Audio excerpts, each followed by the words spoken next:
क्या पश्चिम बंगाल में कांग्रेस अकेले चुनाव लड़ेगी? बंगाल में कांग्रेस को क्या करना चाहिए?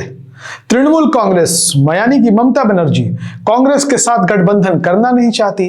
भारतीय जनता पार्टी के साथ तृणमूल कांग्रेस का सीधा संघर्ष पश्चिम बंगाल में दिखाई दे रहा है। उधर पिछला चुनाव अगर हम देखें तो कांग्रेस ने लेफ्ट के साथ वहां मिलकर चुनाव लड़ा था और कांग्रेस को इसमें एक भी सीट नहीं आई थी। कांग्रेस को क्या लेफ्ट को भी एक सीट नहीं आई थी? एक भी सीट पर इनका खाता नहीं खुला था। लेकिन जब लोकसभा का चुनाव आया तो कांग्रेस लोकसभा की एक सीट पश्चिम बंगाल में जीतने में कामयाब हो गई। हालांकि पश्चिम बंगाल में निरंतर विधानसभा के उपचुनाव होते रहे इन 5 सालों में, तो कांग्रेस को भी एक सीट पर सफलता मिल गई थी। उपचुनाव में उनका खाता खुल गया था, लेकिन उनका जीता हुआ विधायक तृणमूल कांग्रेस के साथ चला गया और कांग्रेस एक बार फिर से पश्चिम बंगाल में शून्य पर सिमट गई, खासतौर पर विधानसभा में। अब जो सवाल खड़ा होता है कि सीधी टक्कर दिख रही है, एक तरफ केंद्र में बैठी हुई भारतीय जनता पार्टी, दूसरी तरफ पश्चिम बंगाल की सत्ता में बैठी हुई तृणमूल कांग्रेस। अब इनके बीच में कांग्रेस के लिए स्पेस कहां बचता है, आज इस पर हम चर्चा करेंगे। देखिए, आपको बता दें कि कांग्रेस का बहुत जनाधार नहीं है पश्चिम बंगाल में, लेकिन कांग्रेस को चाहने वाले बहुत लोग हैं पश्चिम बंगाल में। अब जब बात कर लेते हैं ओवरऑल इलेक्शंस की, तो उसमें यह स्थिति निकल कर आती है कि अगर कांग्रेस तृणमूल कांग्रेस का वोट काट लेती है तो भारतीय जनता पार्टी का फायदा हो जाएगा। यह हमारी समझ कहती है, या आप समझ सकते हैं। ममता बनर्जी को ऐसा लगता है कि कांग्रेस और लेफ्ट जब अलग से चुनाव लड़ते हैं तो जो सरकार विरोधी वोट है उसमें ही वो बंटवारा करते हैं, सरकार विरोधी वोट छीन लेते हैं, यानी कि भारतीय जनता पार्टी के वोटों में ही सेंधमारी कांग्रेस और लेफ्ट का गठबंधन करता है। अब इसके बाद हम आते हैं अगर देश की राजनीति पर, राष्ट्रीय राजनीति पर। इंडिया गठबंधन में कांग्रेस के साथ लेफ्ट भी है, तृणमूल कांग्रेस भी इंडिया गठबंधन के साथ तमाम मोर्चों पर खड़ी दिखाई देती है। चाहे सदन हो, संसद हो, सड़क हो, बहुत सारे ऐसे मसले जहां सरकार का विरोध करना होता है तो लेफ्ट भी नजर आती है, कांग्रेस भी नजर आती है और तृणमूल कांग्रेस भी नजर आती है।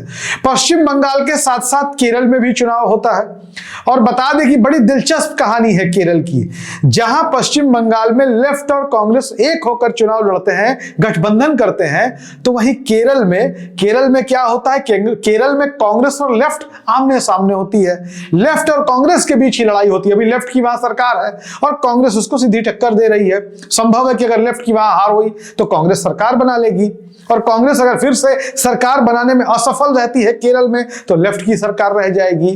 तो इसको लेकर के भी एक चर्चा, भ्रम का दौर चलता रहता है कि एक ही साथ 2 राज्यों में चुनाव होते हैं, जहां केरल में कांग्रेस लेफ्ट से आमने सामने की लड़ाई लड़ती है तो पश्चिम बंगाल में कांग्रेस और लेफ्ट एक होकर लड़ाई लड़ते हैं। इसके साथ एक और दिलचस्प बात बताते हैं, जब पश्चिम बंगाल की सियासत में तृणमूल कांग्रेस का जन्म भी नहीं हुआ था, ममता बनर्जी पहले कांग्रेस में ही थी। ममता बनर्जी पश्चिम बंगाल में कांग्रेस की बड़ी नेता थी। बाद में कांग्रेस के टॉप लीडरशिप के साथ, उनका आला कमान के साथ उनका टकराव हुआ और उन्होंने अपनी पार्टी तृणमूल कांग्रेस बना ली। जब तक तृणमूल कांग्रेस नहीं थी, बंगाल की राजनीति में लेफ्ट और कांग्रेस भी आमने सामने थे।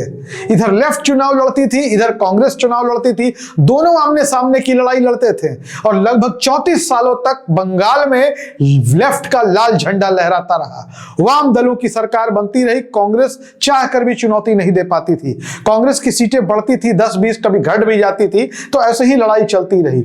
लेकिन जब ममता बनर्जी ने अलग पार्टी बनाकर संघर्ष शुरू किया तो उसके बाद वाम दलों की सत्ता चली गई पश्चिम बंगाल में। 34 सालों के शासन को ममता बनर्जी ने अपने संघर्ष से उखाड़कर फेंक दिया। अब पश्चिम बंगाल में ममता बनर्जी इस तरीके से स्थापित हो गई हैं कि लगातार केंद्र में बैठी हुई सत्ता को, भारतीय जनता पार्टी को, प्रधानमंत्री नरेंद्र मोदी को, गृह मंत्री अमित शाह को निरंतर पश्चिम बंगाल का दौरा करना पड़ता है और वो पश्चिम बंगाल में ममता बनर्जी की सत्ता को उखाड़कर फेंक देना चाहते हैं, ठीक वैसे ही जैसे लंबे शासन के बाद वाम मोर्चा को, लेफ्ट को ममता बनर्जी ने उखाड़कर फेंक दिया था। अब कांग्रेस की बात करते हैं। कांग्रेस के साथ दिक्कत क्या है? कांग्रेस के साथ दिक्कत यह है कि वो चाहती तो है कि वो सेक्युलर दलों को मजबूत करे, वो इंडिया गठबंधन के भीतर रहकर ही चुनाव लड़े। कांग्रेस की चाहत है कि ममता बनर्जी के वो साथ रहे, लेकिन ममता बनर्जी कांग्रेस को साथ लेना नहीं चाहती हैं। आपको बताएं कि जब 2011 में चुनाव हुए, ममता बनर्जी ने लेफ्ट की सत्ता को जब उखाड़ कर फेंका तो वो अकेली नहीं थी। ममता बनर्जी कांग्रेस के साथ ही थी। कांग्रेस और तृणमूल कांग्रेस मिलकर चुनाव लड़ी और लेफ्ट की सत्ता चली गई।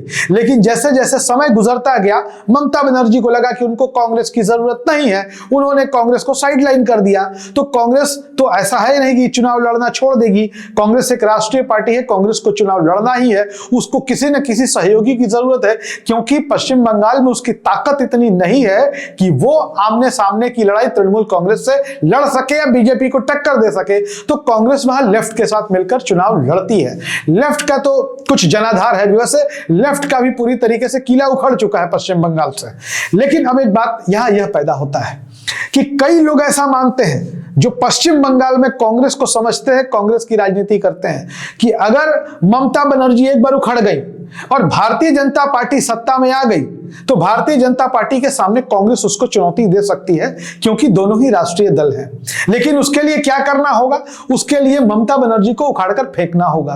कांग्रेस इस बात को भी समझती है कि ममता बनर्जी का कमजोर होना और पश्चिम बंगाल में भारतीय जनता पार्टी का मजबूत होना राष्ट्रीय राजनीति के लिहाज से कांग्रेस के लिए कहीं उचित नहीं है।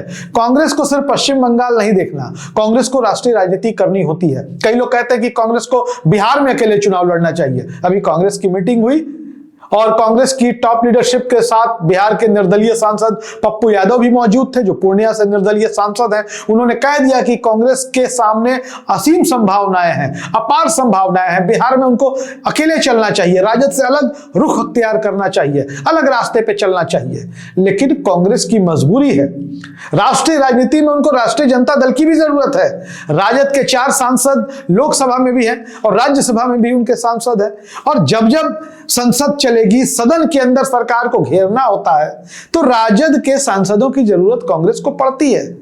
और डिप्लोमेटिक तरीके से, स्ट्रेटेजिक तरीके से तृणमूल कांग्रेस भले ही कांग्रेस से अलग हो, लेकिन राष्ट्रीय मुद्दों पर वो कांग्रेस के साथ खड़ी दिखाई देती है। लेकिन वही तृणमूल कांग्रेस चुनावी राजनीति में कांग्रेस के साथ जाना नहीं चाहती है। ऐसे में पश्चिम बंगाल को लेकर कांग्रेस के भीतर भी दुविधा है, और कांग्रेस से बाहर के जो लोग हैं, जो कांग्रेस के समर्थक नहीं है, दूसरी दलों के समर्थक हैं, वह भी दुविधा में है, भ्रम में है कि कांग्रेस क्या करेगी।